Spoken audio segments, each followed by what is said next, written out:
If you follow all the previous videos, every tool that we need for this course is installed. The last thing to do before starting learning Python is to get familiar with the software we will be using to write and run Python programs. That software is called Idle, and it comes with your Python installation. So let's go ahead and try it. So to open Idle, click on the Start menu and start typing IDL, and you should see an option that says Idle and then Python and the version of your Python installed on your computer.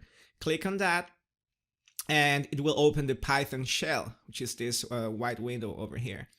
So notice that there is a command prompt. This means the shell is waiting for you to input commands.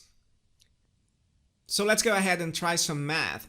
Let's type 3 plus 5 and we get the result 8 right away. Let's try something else. Maybe 25 divided by 9, enter, and we get the result right away. We can also try with text. So I'm going to type hello times 3, enter, and I get hello, hello, hello. Let's try something else. I'm going to type hi plus there times 5, and I get hi there, there, there, but no spaces in between. How about adding some space? So let's see. I can type something like hi plus space. I can put actually the space and then the word there at the same time, times 5, and then I get hi there, there, there with spaces between words. So the Python shell lets us try code line by line. So see, as I type and I press enter, I can see the output right away.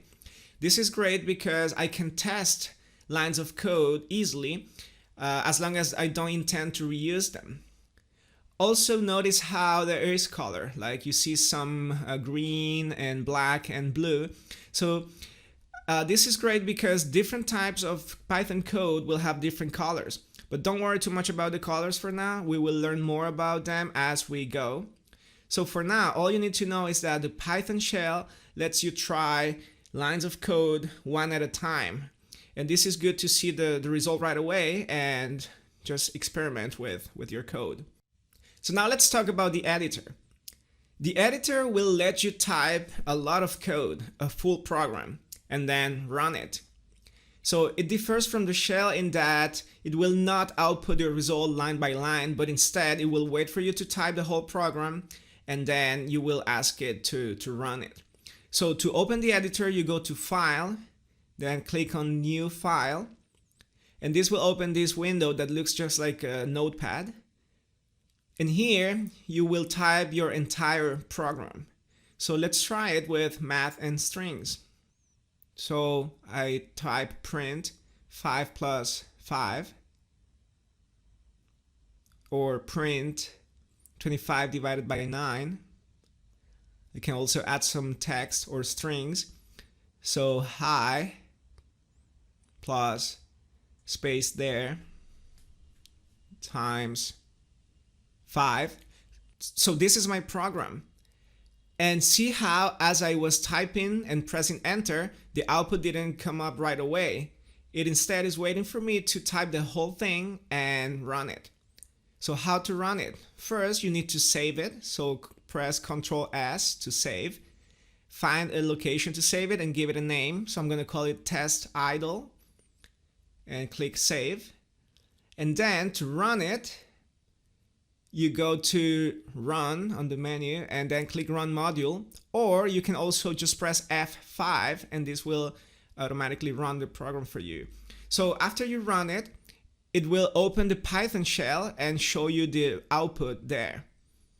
So you see this is the output on the Python shell, and notice how the first line print 5 plus 5 will output 10. Then the second line will output 2.77 and the third will output the text.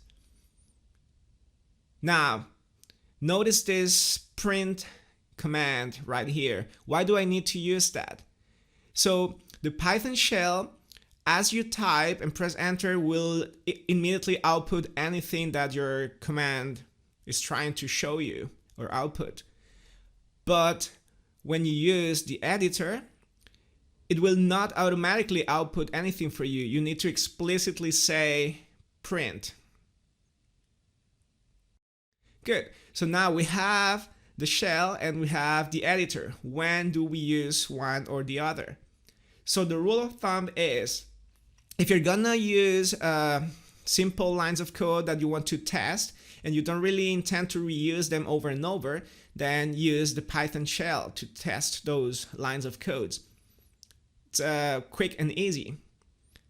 On the other hand, if you're gonna type a full program, for example, for this class, when we solve some of the problems that will be presented, and you intend to reuse that code in the future, then you would use the test editor to type your longer programs and save them. So that is the basic rule. We are done for now exploring idle.